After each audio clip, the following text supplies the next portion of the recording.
Bonjour à tous et bienvenue dans la revue des titres de ce lundi 15 juin 2026. Voici les grands titres qui font l'actualité au Bénin. Sur le plan de l'éducation, sujet phare de ce lundi, 77 101 candidats, dont 34 580 filles, affrontent dès aujourd'hui les épreuves écrites du bac 2026, rapporte encore le Rénovateur, l'Indépendant, le Chronomètre, la Boussole, Palabre au quotidien, du Coin Info et Libre Info. La ministre Mendegan Fagla lance aux candidats: faites confiance à vos efforts.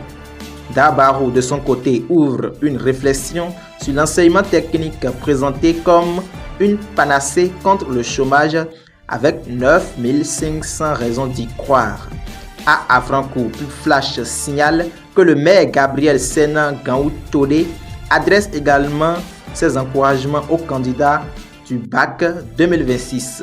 Sur le plan politique, le président Wadani fixe la feuille de route à ses ministres conseillers.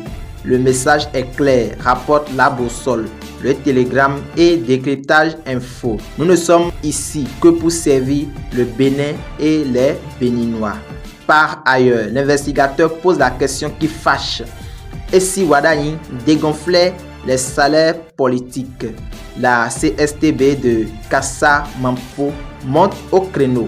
Le travail n'est pas payé au Bénin, c'est la politique qui est payée. Sur le plan institutionnel, l'Indépendant annonce que l'installation du Sénat est imminente.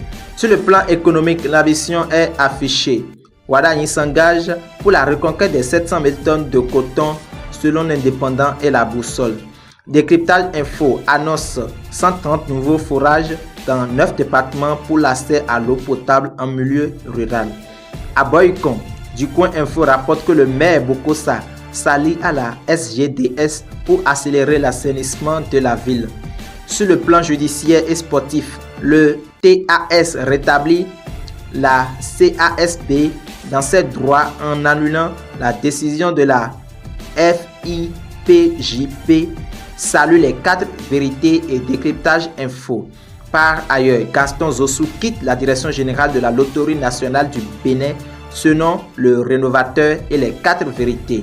Sur le plan de la presse et de la culture, l'éclairage alerte sur la crise des médias au Bénin et réclame l'activation urgente du FADEM.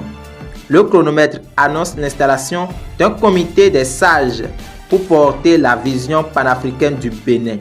À Adjara, Pub Flash signale qu'une journée culturelle est organisée au centre des sous solidatiques de Ronville. Sur le plan social, l'investigateur s'interroge sur la prise en charge des urgences vitales dans les hôpitaux publics. Le Chronomètre dénonce à Porte-Nouveau un véritable ghetto à ciel ouvert pour les malades mentaux. À Afrancourt, Pub Flash rappelle que la NPE et le programme Azoli renforcent l'employabilité des personnes en situation de handicap.